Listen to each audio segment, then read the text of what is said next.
descendre dessus. Non, Non, on non. l'a. On Vous l'a. l'avez? Voilà, on l'a oublié. Ah, ben on va le laisser ici. J'en Voilà, ai un, exactement. on va le laisser ici. J'en ai plusieurs, donc je vais le laisser. Voilà. Alors, Boker On Tov. va le laisser ici. Alors, la paracha de cette semaine, c'est paracha de Vayetse. Donc, je vais me permettre de dédier ce chiour à la mémoire de ma grand-mère. Donc, c'est le jour de son Yortzeit. Alors, ma grand-mère, elle s'appelait Sol Mergui, Sol Batiakot. Et c'est toujours l'introduction pour moi de la paracha de Vayetse. Pourquoi? Parce que la paracha de Vayetse, par quoi elle commence? Juste le contexte dans lequel on se trouve, c'est Yaakov qui doit fuir sa maison. D'accord? Pourquoi il doit fuir? Parce que il y a Esav qui est enragé après la ruse que Yaakov lui a fait subir. Et donc, il doit quitter sa maison. Il va quitter sa maison sous l'injonction de sa mère, de son père, et il doit aller chercher une femme, d'accord, pour bâtir son foyer. Et là, voilà qu'en chemin, il va partir. Donc, il se trouvait à Be'er-Sheva, okay, donc au sud d'Israël. Il va partir jusqu'à Haran, d'accord. Donc, il va faire un long périple. Haran, c'est à peu près je crois en Turquie, d'accord. C'est quelque chose comme ça, ok. Donc, c'est assez long. Et donc, au passage, il va passer par Jérusalem, d'accord. Il va remonter comme ça. Il remonte vers Israël. Il passe, il avance. Et là, il arrive, il passe Jérusalem, il dépasse Jérusalem, il arrive jusqu'à sa destination. En réalité, qu'est-ce qu'il a été chercher à Haran? Il est retourné dans la maison de Lavan, d'accord? Là où des années plus tôt, Eliezer est allé chercher Rivka, d'accord? Chez Bethuel. Et là, il se souvient qu'il a loupé quelque chose. Qu'est-ce qu'il se souvient? Il se dit, comment j'ai pu passer Makom Sheitpalelu Bo Avotai. Comment j'ai pu passer la ville de Jérusalem, d'accord? Le Har à Moria, la fameuse montagne Har à Moria, d'accord? Là où se trouve aujourd'hui le mont du Temple, d'accord? Là où se trouve aujourd'hui le Beth Amikdash, et je ne me suis pas arrêté pour prier. C'est pas possible. Et donc, ni une ni deux, il dit c'est pas grave, c'est quand même long, ouais, quand on est à pied ou à chameau, je sais pas comment il était, d'accord? Et il dit c'est pas grave, je fais demi-tour, d'accord? Donc avant de rentrer chez Lavan, d'accord, il dit je fais demi-tour. Et là, qu'est-ce qui se passe? Le miracle, Kaftsalo à Haaretz. Il y a eu ce qu'on appelle Kfitsat Aderer. Kfitsat Aderer, ça veut dire quoi? Ça veut dire que Rashi dit la terre qui pèle à Kadosh Baruch Hu Kol Eretz Israël Tartav. Non. Il y a une contraction de la Terre, d'accord, où il a été projeté dans l'espace, et il s'est retrouvé instantanément en lieu et en place, là où il aurait dû prier, d'accord. Et là, il va y avoir ce fameux rêve, d'accord, le rêve de Yaakov, où il y a cette échelle, Vayachalom, Veine Sulam Mutsav Artsa, Verosho Magia Hashamaima. Et voilà qu'il va rêver. De quoi il va rêver? Vayachalom, Veine Sulam, il va avoir une échelle, Mutsav Artsa, les pieds ancrés dans le sol, Mutsav Artsa, Verosho et la tête de cette échelle, Magia Hashamaima, Veine, Malaché Elohim Olim Veyordimbo. Et il y avait des anges qui montaient et qui descendaient sur cette fameuse échelle. Veine, Hashem Nitzavalab, Vayomer, Vayomar, Ani Hashem Eloke Avram Avicha, Veloke Yitzhak Haaretz Asher Ata Shochev Alea, Elecha et Enena. Hashem lui dit, je te donne toute la terre, Veaya Azaracha Ka'afara Haaretz, et ta descendance sera comparée à la poussière de la terre. Parasayama Vakenma, tu vas t'étendre au nord, sud, est, ouest, et tu auras la bracha. Et là, Yaakov se réveille, Vaikatz Yaakov Mishenato, Vayomer, Achen Yesh Hashem Bamakom Azeh. Il dit, c'est un endroit fabuleux, c'est un endroit merveilleux, c'est un endroit qui est Nora. Nora, ça veut dire quoi? Ça veut dire, c'est un endroit redoutable. Vayira, il a eu peur, Vayomar Manora Makom Azeh. Enzekim Bet Elokim, très certainement que c'est la maison d'Hachem, Vezeshar Hashamaim, et ce sont les portes du ciel. D'accord? Donc ça, c'est grosso modo ce qui s'est passé. Mais là, où je voudrais m'arrêter, c'est que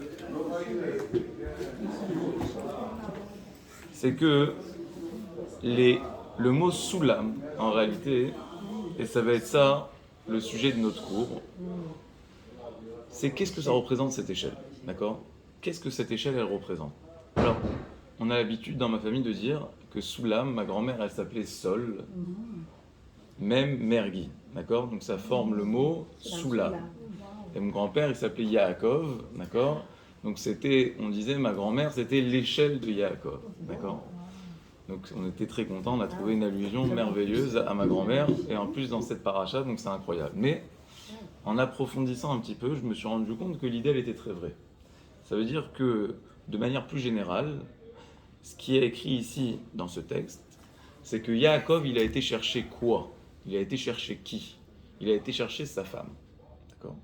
Et ce qu'Hachem lui montre dans ce songe, dans ce rêve, c'est que la femme d'un homme, c'est son échelle. D'accord? Et c'est pour ça que nous dit le Baal HaTurim. Le Baal HaTurim, non, vous allez voir ce que ça veut dire, d'accord? Le Baal, avec une échelle, on peut monter, on peut descendre. Ouais. Alors, nous dit le Baal HaTurim, regardez comme c'est beau. Si vous prenez la valeur numérique, vous savez que j'aime bien les guématriotes, si vous prenez la valeur numérique du mot soulam, je ne vais pas vous demander de calculer, d'accord, vous allez me faire confiance, mais la valeur numérique du mot soulam, donc c'est 130, d'accord? C'est la somme des noms Léa et Rachel. Léa et Rachel, en réalité c'est cela, on peut l'écrire avec un vav, d'accord, avec un, donc ça fait 136. Donc Léa plus Rachel, qui sont les deux femmes de Yaakov, ça nous donne valeur numérique soulam, échelle. Et donc, il dit, le Baal HaTurim, en réalité ce qu'il lui a montré dans cette échelle, il lui a montré que ces femmes, sa femme, en réalité Léa et Rachel, ces deux facettes d'une même femme chez Yaakov, ça va être son soulam. D'accord? Alors, qu'est-ce que ça veut dire que la femme d'un homme, c'est son échelle? D'accord? C'est flatteur quand on dit ça, ou je sais pas, d'accord? Je sais pas si c'est flatteur ou pas flatteur, mais en tout cas, c'est une réalité, d'accord? Moi, j'espère que je le prends bien quand même. Alors, ouais, parce qu'une échelle, il y en a qui disent on piétine, d'accord? Ça fait monter. Descendre aussi. Alors, nous, on l'a toutes vu bien. Donc, reste sur voilà, cette ligne, après. on l'a pas vu. Veine, Malach et Elohim, Bah oui, Malach et Elohim,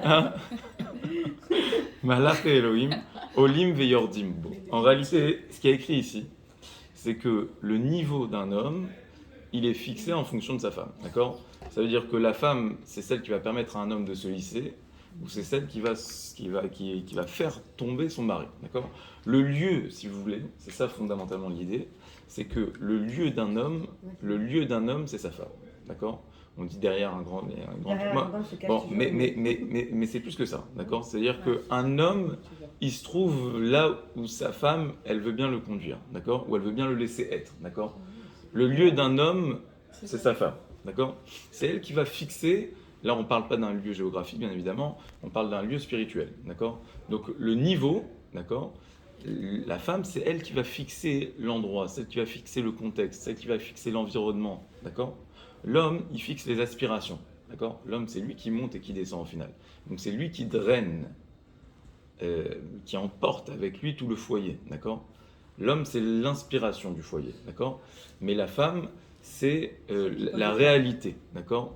Il y a écrit dans la Gemara, qu'on a déjà cité souvent cette Gemara, que Amar Rabbi aussi, les olam lo karati ishti, ishti est la Betty, d'accord? Donc c'est pas que sa femme, elle s'appelait Betty, d'accord? Mais il appelait sa femme ma maison, d'accord? La maison, c'est quoi? La maison, c'est le lieu où on se trouve, d'accord? Où est-ce que je suis? Où est-ce que j'habite? Où est-ce que je suis? Où est-ce que je me trouve? Et donc, dans l'échelle et dans la maison, il y a ici la même symbolique. On a deux exemples dans la Torah de femmes qui ont soit propulsé, soit enfoncé leur mari, d'accord? On l'a déjà cité ici, la femme de Korah, d'accord? La femme de Korah, c'est celle qui l'a mal dirigé, d'accord? Elle le chauffait un petit peu, il rentrait le soir, il disait « Regarde, Moshe, il se moque de toi ». Ce qu'il avait fait Moshe, il avait rasé complètement tous les Lévi'im, Korah qui faisait partie des Lévi'im, et il leur avait dit « Vous devez être rasé complètement, tondu complètement, d'accord, pour pouvoir servir au Beth Amikdash ». Donc il lui a dit « Il est en train de te tourner en dérision, c'est pas normal que toi tu sois pas le roi, c'est pas normal, il fait de la protexia, d'accord, il fait du favoritisme avec ses frères, avec ses sœurs, d'accord, et toi il t'a laissé de côté. » Et donc Korah, il a dévié, d'accord, il s'est laissé emporter par l'esprit, par l'influence, par les conseils de sa femme. Et le Midrash fait le parallèle avec la femme d'une autre femme qui a propulsé son mari. C'est qui? La femme de On ben Pelet. Cette femme, c'était qui? C'était une personne qui se posait la question de savoir est-ce qu'il allait rentrer dans le complot, oui ou non, face à Moshe Rabbeinu. Et sa femme s'est posée en gardien de On ben Pelet. Qu'est-ce qu'elle a fait? Elle est sortie de sa tente, d'accord? Et elle est sortie de sa tente avec la tête découverte. Et là, les plus grands réchaïm du peuple juif ont dit ah, une femme qui a la tête découverte, on ne s'approche pas, on part, d'accord? On n'a rien à faire ici, d'accord? Et donc, voilà comment elle a éloigné, d'accord? Elle a éloigné les mauvais esprits, en tout cas les personnes qui étaient malveillantes, et elle a réussi à préserver son mari. Donc, Malaché Elohim, Olim Veyordimbo, justement, une des explications ici, c'est de dire qu'un homme, il monte et il descend avec sa femme. Mais il y a quelque chose ici dans l'image du Soulam de plus profond. Il y a quelque chose de plus profond qui vraiment vient définir la relation et la vocation de l'homme et de la femme au sein du couple. En réalité, la Gemara, elle dit la chose suivante. Vous savez que la première Mishnah de Masechet Kiddushin, elle parle des modes de mariage, d'accord? Comment un homme fait pour se marier avec une femme, d'accord? Comment un homme fait pour se marier avec une femme? Il y a 3 manières pour se marier avec une femme, d'accord? Il y a Bekesef, Beshtar ou Bebia. Donc on peut se marier avec le Kesef, avec l'argent, d'accord? Donc c'est en donnant une bague, c'est ce qu'on fait aujourd'hui, d'accord? On peut se marier Beshtar, on peut faire un contrat, donc rien à voir avec la Ktuva, d'accord? C'est un autre mode de mariage, d'accord? Et Bebia, c'est en ayant une relation dans l'intention, bien évidemment, de construire une relation de mariage, d'accord? Pas une relation libre, d'accord? Donc ça, c'est les 3 modes de mariage. La Gemara, elle pose une question. Peut-être que vous avez déjà posé cette question. C'est comment ça se fait que c'est l'homme qui marie la femme? Ouais. Pourquoi c'est pas la femme qui marie l'homme? Ouais. C'est vrai ça, non? Ouais. La femme, elle fait ça. Hein? Elle doit accepter. Ouais, moi elle accepte. Elle Quoi. accepte. Mais ça veut dire, bon, si ça vous suffit de faire ça, c'est bien, mais... Ça veut dire quoi, l'homme marie la femme? L'homme marie la femme, c'est lui qui fait l'acte, d'accord? C'est lui qui fait l'acte du mariage, d'accord? La ketouba. Non, c'est pas l'action de donner, d'accord? C'est pas moi qui ai utilisé ce mot, d'accord? C'est vous qui avez utilisé ce mot. Moi, j'ai pas dit le mot acquérir, d'accord? Mais j'ai C'est l'homme, c'est la nature de l'homme. hein? Alors la Gemara dit comment ça se fait? Pourquoi c'est pas la femme? Ouais. Aujourd'hui, au 21e siècle, c'est une question qu'on se pose, d'accord? Ouais. Si déjà on peut se marier 2 hommes ensemble, 2 femmes ensemble, il peut y avoir tout ce qu'on veut, d'accord? Alors pourquoi? Ouais, on peut. Non, mais dans une relation où on prône l'égalité des sexes, d'accord? Quand on est chez les non-juifs, ok, ce qu'ils font, c'est que chacun se donne une bague, d'accord? Nous, chez les juifs, on ne fait pas comme ça, d'accord? C'est l'homme qui donne une bague à la femme, d'accord? Mais il n'y a pas de réciprocité dans l'acte du mariage, d'accord? L'acte du mariage, il est à sens unique. C'est l'homme qui marie la femme. Alors comment on comprend, a priori, cet ascendant que l'homme a sur la femme? Alors la Gemara, elle pose la question. Et la Gemara, elle répond de la manière suivante. Elle dit, le terme qui est utilisé dans la Gemara pour parler de mode d'acquisition, c'est derer. C'est un chemin. Il y a 3 chemins pour marier une femme. Alors moi, elle dit, pourquoi tu me dis 3 chemins? Pourquoi tu m'as pas dit 3 modes d'acquisition? Pourquoi tu me parles de chemin? C'est quoi? C'est poétique? Pourquoi tu me parles? Il y a 3 chemins pour marier une femme. La Gemara, elle dit non. Parce que la femme elle-même, elle s'appelle chemin. La femme, c'est un chemin. Okay. Et la Gemara, elle ramène des versets. Et la Gemara, elle dit, pourquoi la femme, elle s'appelle un chemin? La Gemara, elle dit parce que en réalité, l'homme, il a perdu quelque chose. Et en se remariant avec la femme, il va retrouver son chemin. D'accord? On parlait de l'échelle, d'accord? En réalité, un homme sans femme, d'accord? Il est perdu. Ouais. Il suffit de voir qu'est-ce qui se passe quand vous partez quelques jours. Ouais. Vous mangez plus, c'est tout. Vous êtes très heureux, mais vous mangez plus. Un homme sans femme, il peut être parfois Ouais, il peut être parfois... Ça dépend de l'homme. hein. Bon, en tout cas, ce qu'elle dit la Gemara, d'accord, là c'était une blague, mais ce qu'elle dit la Gemara de manière plus profonde, c'est que la femme, c'est celle qui va fixer le chemin de l'homme. Et d'où est-ce qu'on apprend ça? On apprend ça de la création de l'homme et de la femme.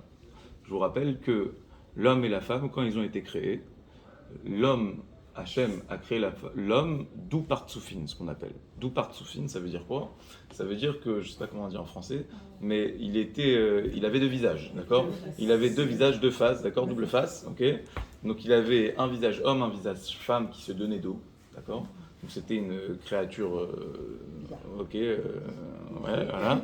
En tout cas, ouais. Et Dieu, qu'est-ce qu'il a fait? Il a enlevé une côte, d'accord, de ce corps, ok? Et à partir de là, il a créé la femme. Et à partir de là, il va y avoir une réunion à nouveau de l'homme et de la femme. Très bien. Dit la Gemara, donc dans l'essence même de la construction de la relation entre l'homme et la femme, l'homme, il a perdu quelque chose. Il a perdu une partie de lui. Et le mariage avec la femme, c'est, alors en français on avait dit retrouver sa moitié, d'accord? Mais comprenons bien, qui est-ce qui retrouve quoi? C'est l'homme qui retrouve la femme, d'accord? C'est l'homme qui a perdu la femme, et c'est l'homme qui va la retrouver, et pas l'inverse, d'accord? La femme, c'est la partie manquante à l'homme, ok? Et donc l'homme, il va se compléter au travers de cette partie de lui qu'il a perdue. Très bien. Et donc elle dit la Gemara, Darko shel ish lechazer acharisha. Pourquoi? Parce que comme c'est l'homme qui a perdu, quand tu as perdu quelque chose, ouais, qui c'est qui doit à la recherche? C'est celui qui a perdu, d'accord? L'objet perdu ne va pas venir à toi, d'accord? Okay? Donc c'est à toi d'aller rechercher. Donc c'est pour ça que c'est à toi de marier. D'accord? Et donc en réalité, c'est ça l'idée.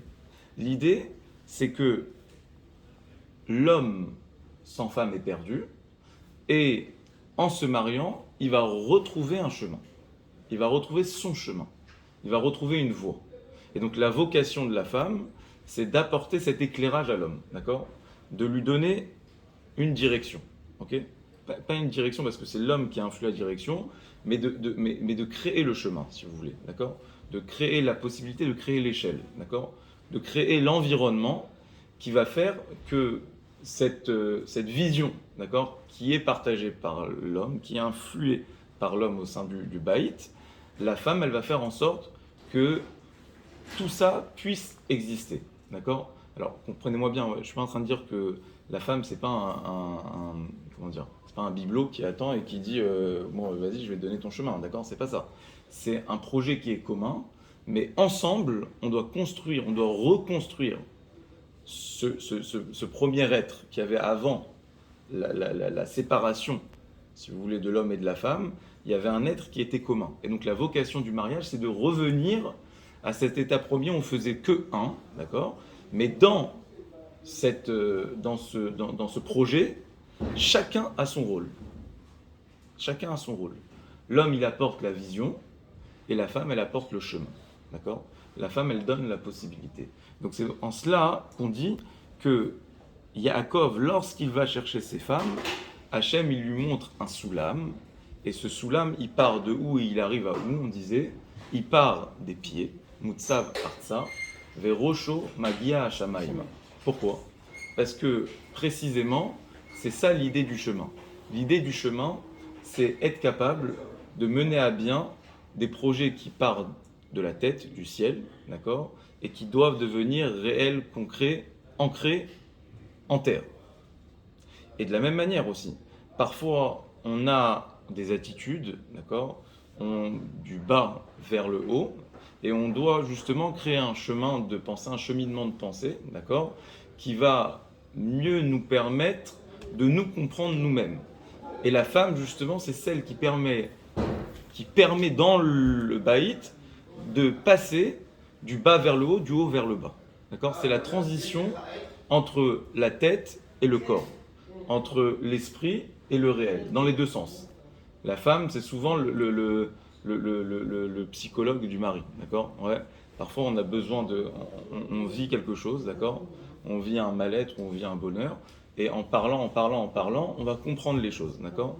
Donc, justement, il y a cet équilibre, d'accord? Du bas vers le haut et du haut vers le bas. C'est vrai pour l'inverse. Parfois, on a des projets, on a des pensées, mais on n'arrive pas à les mettre en marche, d'accord? À faire en sorte que ça devienne tangible, ça devienne réel, ça devienne concret. La femme, elle a plus cette force, justement, de faire en sorte que les choses deviennent une réalité au sein d'un baït. Et ça, c'est véritablement la vocation de la femme. C'est que si on a une idée, on a des aspirations, alors ça va devenir réalité au sein de la maison grâce à la femme. Donc la femme, elle fait passer de shamaïm, de ce qui est cérébral, de la tête, de ce qui est spirituel, au mutsavartsa. Et la même chose, elle fait passer aussi dans l'autre sens. C'est pour ça que si vous prenez, c'est très joli, les mots de Yaakov, le mot Yaakov, d'accord, qui est l'essence même du juif, Yaakov, je pense qu'on l'a déjà dit ici, on peut décomposer ce mot en deux parties. Yaakov, vous pouvez le décomposer Yud et Akev.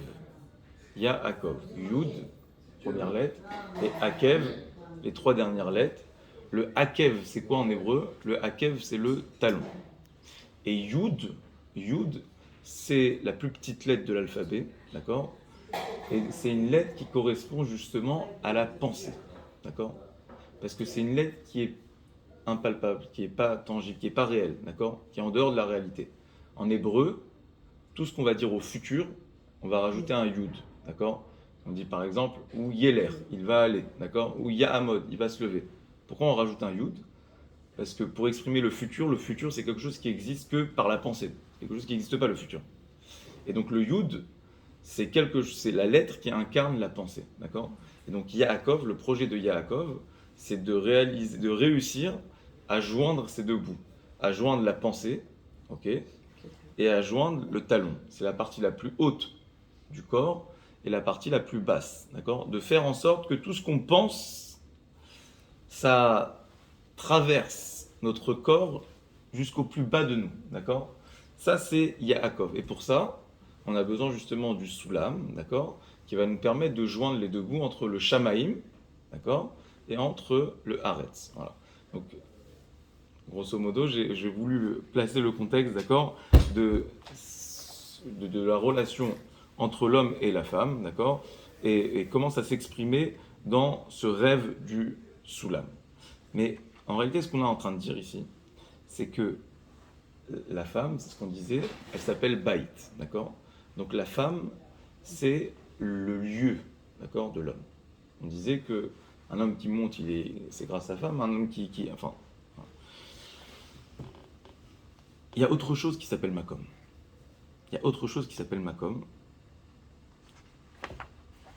C'est la tfila.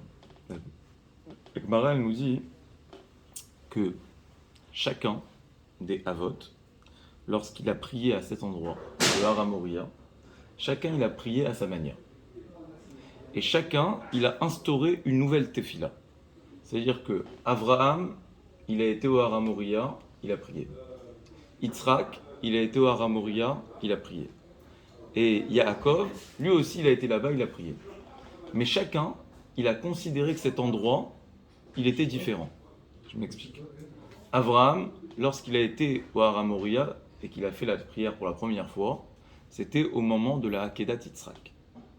Au moment de la Hakedat Yitzhak, comment il a appelé cet endroit, Avraham? Il l'a appelé Har, une montagne. Une montagne. Yitzhak, il a été dans ce même lieu pour faire la prière, mais il l'a appelé comment? Sadé. Sadé, ça veut dire un champ.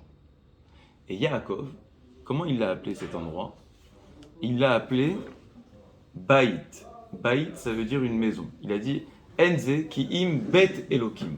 C'est la maison de Dieu. Alors, la Gemara, elle relève cette différence.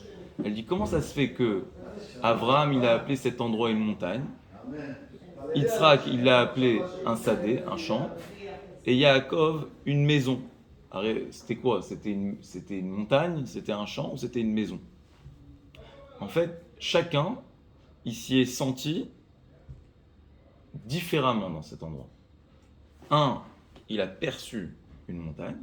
l'autre il a perçu un champ, et l'autre il a perçu une maison. Très bien. La Gemara, elle nous dit que chacun des trois pères, il a instauré une tfila différente. On sait qu'on prie 3 fois dans la journée, d'accord? Chacun, il a instauré une des tfilotes. Avraham, quelle tfila il a instauré? Shachari, la prière du matin. Yitzhak, il a instauré quelle prière? La prière de l'après-midi, Mincha. Et Yaakov, il a instauré la prière du soir, de Harvit. Et effectivement, les premières fois où ils ont prié, c'est le moment où ils ont instauré ces prières. Avraham, c'était le matin, il y a écrit Vayashkem Avraham Baboker. Il a été le matin, il s'est levé pour aller faire la Akedat Yitzhak. Yitzhak, quand est-ce qu'il a prié? C'est à quel moment? C'est quand il a rencontré sa femme Rivka. Eliezer, il lui a ramené sa femme Rivka. Et c'était Likrat Erev. Il y a écrit, c'était en fin d'après-midi. Donc c'était l'après-midi. Et Yaakov, c'est ici, d'accord, dans notre texte à nous, c'était la nuit. C'était le soir, d'accord. Il y a écrit que c'était la nuit, puisqu'il y a écrit qu'il s'est endormi, c'est écrit, voilà, Vaishkav, Bamakomaou, d'accord. Donc c'était Vayal Ensham qui va à Shemesh. Voilà, il y a écrit, c'est le premier verset. Le deuxième, Vaivga Bamakomaou, Vaivgar Bamakomaou. Et donc il s'est retrouvé dans ce lieu, projeté dans ce lieu, comme on a expliqué. Bamakomaou, Vayal Ensham, il a dormi là-bas, qui va à Shemesh parce que c'était la nuit. Donc répétons ce qu'on a dit. On a dit que chacun a prié à un moment différent. Avraham le matin, Yitzhak l'après-midi, Yaakov le soir. Mais chacun a conçu ce lieu différemment. Avraham une montagne, Yitzhak un champ et Yaakov une maison. Comme pour nous dire que le rapport qu'on a à la tfila, il était différent pour chacun de ces trois personnes. C'est-à-dire le makom, justement, ce makom, il était différent pour chacun de ces trois avot. Et en réalité, c'est une question qu'on doit se poser. Pourquoi on prie 3 fois dans la journée? Pourquoi on prie 3 fois dans la journée? Pourquoi il y a 3 prières? Pourquoi pas 10? Pourquoi pas une? C'est quoi ces 3 moments? Et la réponse, c'est que dans chacune des tfilotes, on a un rôle, un travail différent. On a une attente différente vis-à-vis d'Hachem. Lorsqu'on prie, on va être en attente, en soif de quelque chose de différent. Et ce que chacun des pères nous a appris, c'est que tu peux trouver dans la tfila 3 types de clés. Il y a la tfila qui est comparée à la montagne. Il y a la tfila qui est comparée au champ. Et il y a la tfila qui est comparée à la maison. Alors, essayons de comprendre qu'est-ce qu'on cherche dans une tfila, qu'est-ce qu'on cherche dans une prière, qu'est-ce que ça nous apporte de prier. Ouais. Avec la question des questions, c'est pourquoi on prie. C'est-à-dire, si Dieu, il sait ce dont on a besoin, alors pourquoi on a besoin de l'exprimer pour qu'il nous le donne? Ça, c'est vraiment la question, d'accord? On prie pour faire exister Hachem, pour qui? Pour lui? Pour qu'il sache qu'on sait qu'il existe. Mais si tu le sais dans ton cœur, pourquoi tu as besoin de le dire? C'est sympa de dire. Hein? Pour créer un kécha. Ouais, un lien, exactement. Alors, mais c'est pour lui ou c'est pour nous? C'est pour nous. Alors, mais pourquoi il ne nous le donne pas s'il le sait déjà? Alors, Gratitude. hein? Gratitude et de. Je sais pas. Alors, en réalité, dans une tfila, elle peut nous apporter 3 choses. La première chose, c'est ce que Avraham nous a dit. Avraham nous a dit, une tfila, pour moi, c'est une montagne. C'est quoi, c'est une montagne? C'est une montagne. Il dit Avraham, C'est l'immensité.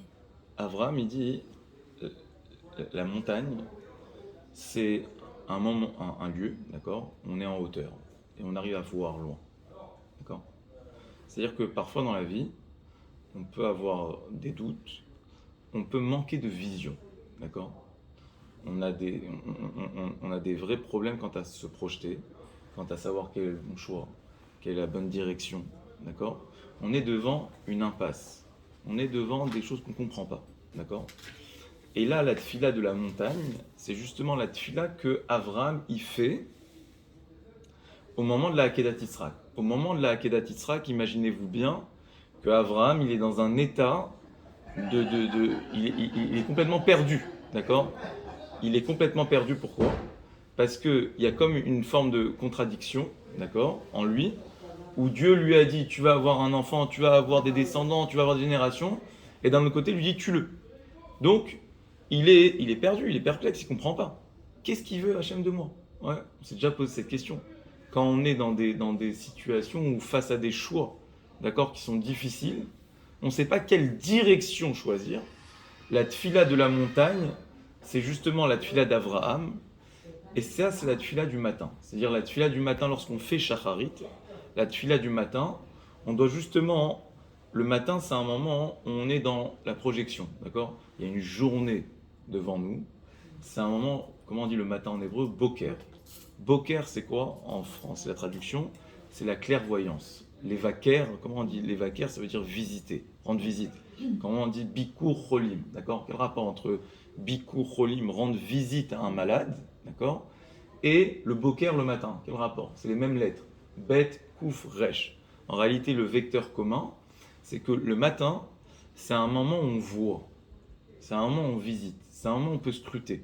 C'est un moment où on comprend les choses parce qu'on est limpide. D'ailleurs, l'esprit, il est toujours plus clair le matin, d'accord? Quand on travaille, ok, on travaille toujours mieux le matin. Je parle le matin après 10 heures, ouais, mais ok, mais c'est un moment normalement on a l'esprit limpide, d'accord? On a les idées plus claires, ok?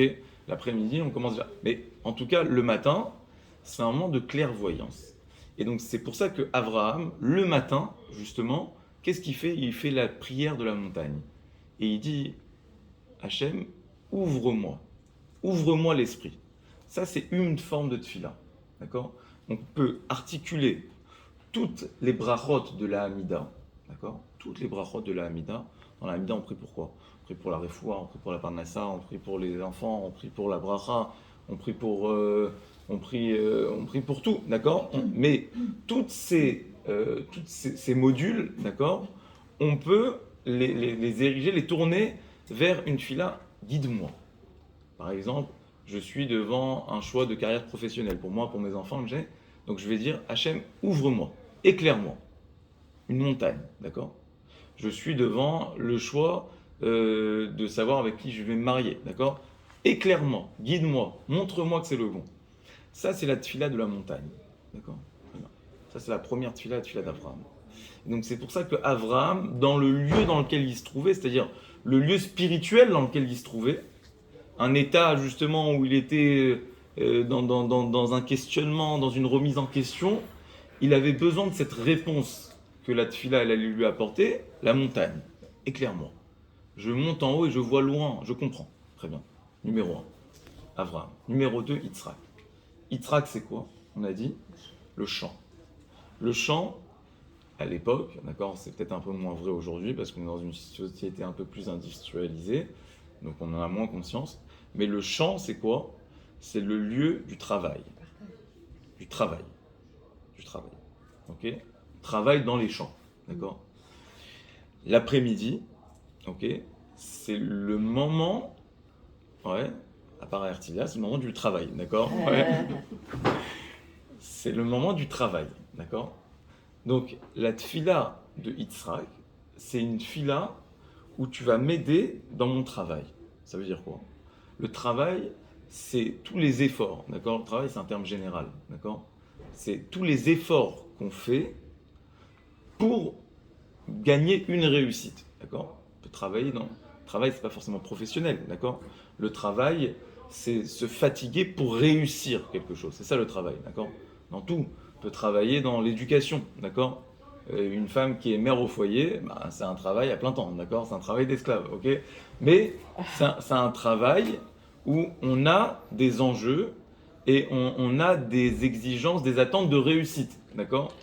Et donc, la tfila de Yitzhak, c'est une tfila qui est dans le champ, justement. Dans cet espace du travail, dans cet espace où j'ai envie de me fatiguer pour réussir, d'accord? Yitzhak, il dit à Hachem, montre-moi que je suis capable. Montre-moi que je vais réussir. Montre-moi, envoie-moi la bracha. Envoie-moi la bracha, envoie-moi... Ouais, c'est une tfila, c'est une forme de tfila.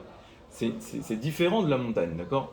J'attends pas des éclaircissements, mais j'attends d'Hachem qui me donne de la force. Je prie pour avoir de la force. Le courage d'affronter les difficultés, le courage d'affronter les enjeux, les challenges, ok? Et je vais me nourrir par la tefila, je vais gagner de la force. Ça, c'est la tefila du chant, c'est la tefila de Yitzhak, ok? Yitzhak, c'était un travailleur, c'était la Midat Adin, d'accord? Et enfin, la dernière tefila. C'est quoi la tefila de Yaakov? C'est la tefila de notre paracha, la tefila du soir. C'est quoi la tefila de Harvit? C'est quoi la tefila de la maison? C'est quoi la tefila de la maison? C'est quoi la tefila de la maison? Ouais. On a dit, il y a la tefila de la montagne, la tefila du champ, et c'est quoi la maison alors? Ça veut dire quoi la maison? On ne sait pas. Ah, alors, la réponse, non mais, la réponse, c'est que, en réalité, la maison, c'est un lieu où on a envie de se sentir bien, d'accord? Tout simplement. C'est un lieu où ça y est, la journée elle est finie, d'accord? Les projets, ils sont derrière nous, le travail, normalement, ouais, on a raccroché, d'accord? On est maintenant à la maison, on a envie tout simplement, c'est un lieu de détente, c'est un lieu de plaisir, c'est un lieu où on a envie de se retrouver. C'est un lieu où on a envie d'être, tout simplement. Le niveau le plus grand de la tefila, c'est celui-ci. Le niveau le plus grand de la tefila, c'est comprendre que la tefila, c'est pas un moyen. La tefila, c'est un but. Ça veut dire, parfois, on est face à des situations qui sont terriblement difficiles. Et on se dit, mais qu'est-ce qu'Hachem il attend de moi? Qu'est-ce qu'Hachem il attend de moi? Pourquoi il m'a mis cette galère-là maintenant, à ce moment? Pourquoi? Eh bien, sachez, une fois j'ai un ami qui m'a dit une phrase terrible, mais à chaque fois elle sonne en moi très très fort cette phrase. Il m'a dit, il me raconte une histoire qui lui est arrivée avec sa fille, voilà, quelque chose de pas sympathique, d'accord? Et il me dit cette phrase, il me dit, Baruch Hashem, ça va me permettre de bien prier. Et je me suis dit, en fait, il a renversé le concept. Ça veut dire que on prie pas pour avoir des éclaircissements dans notre vie. C'est l'inverse. Hachem, il t'envoie des péripéties, heureuses ou difficiles, pour prier. Le but, c'est de prier. Le but, c'est de se retrouver avec lui. De créer et de comprendre que notre lieu, notre makom, justement, notre lieu, le makom en hébreu, c'est la même racine que mekayem, ce qui nous soutient, d'accord? Ce qui nous soutient. Le lieu là où on se trouve, c'est Hachem, d'accord? Et ça veut dire quoi, là où on se trouve, c'est Hachem? Ça veut dire que tout ce qui se passe dans notre vie, c'est Dieu, d'accord? Tout, de A à Z. Mais on n'en a pas conscience. La tefila, c'est ce moment où on va mieux prendre conscience que tout ce qui se passe, c'est Dieu. Notre makom, c'est Dieu. Et donc, en fait, Hachem, parfois, il t'envoie des choses dans ta vie qui sont dures à accepter, qui vont te remettre en question, qui vont te bouleverser, qui vont te remuer, pour que tu te jettes dans la tefila. Et dans cette tefila, tu vas retrouver une proximité qui était perdue avec Dieu. Mais tu vas trouver cet état justement de connexion, presque d'intimité avec Hachem.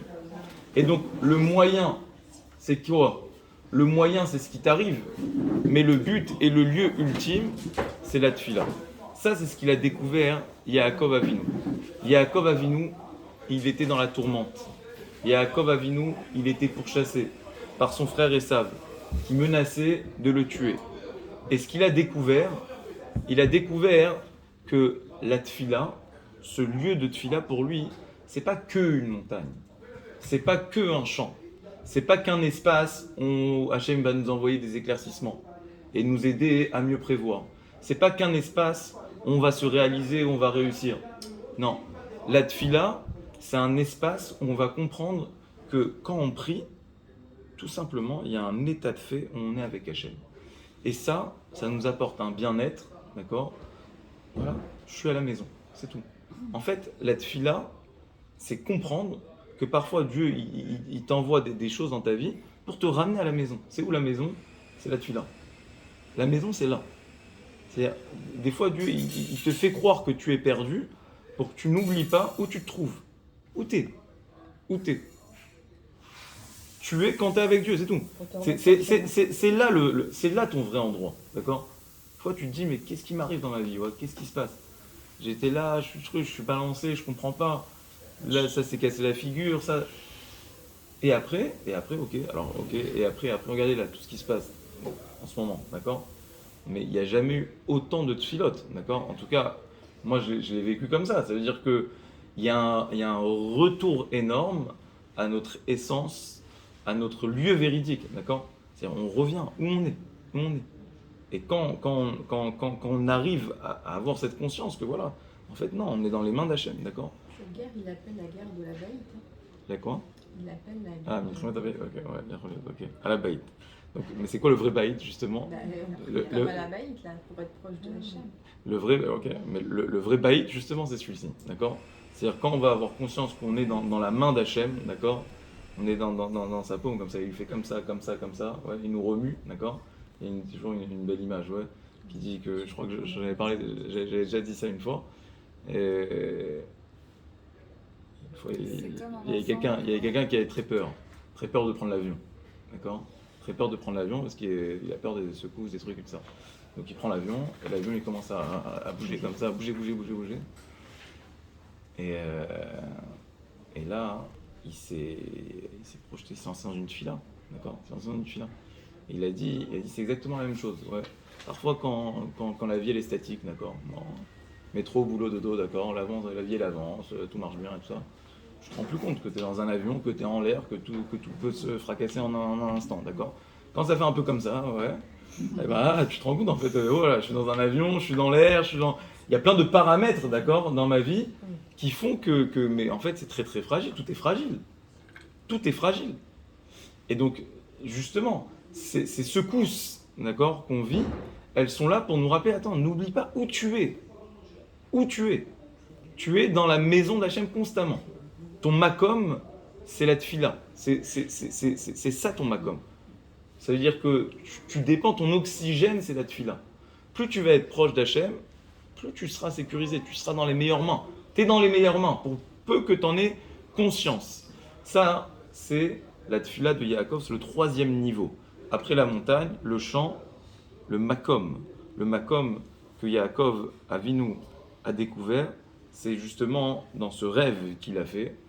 Donc, pour résumer, on a dit qu'un homme, il se trouve sur une échelle, et que cette échelle, elle se trouve dans un baït, d'accord? Et en réalité, c'est ça toute l'histoire de l'homme, d'accord? C'est qu'il se trouve sur une échelle, c'est-à-dire que s'il arrive à faire corps, à vivre en harmonie avec sa femme, d'accord? On a dit ça c'était l'échelle, alors il aura plus d'accès justement à ce makom, à ce Bet Elohim, à construire ce vrai baït, d'accord, qui est le Bet Hachem, d'accord, la maison d'Hachem. Donc c'est pour ça qu'à cet endroit même, Yaakov Avinu, il a découvert ce nouveau, cette nouvelle ampleur, d'accord, qu'il y avait dans la tfila, de comprendre, de concevoir la tfila non pas comme un moyen, mais comme un but. Voilà, Bezrat Hachem, qu'on soit zoché de toujours avoir cette clairvoyance. Quand il y a des épreuves, comprendre que ce qu'Hachem il attend pas la tfila pour que l'épreuve elle se résoudre. Ne pas inverser les choses.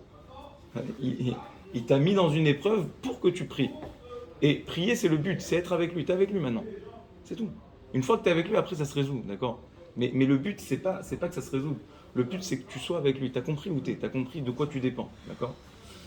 Voilà, Bezrat Hachem Shiniske. Merci.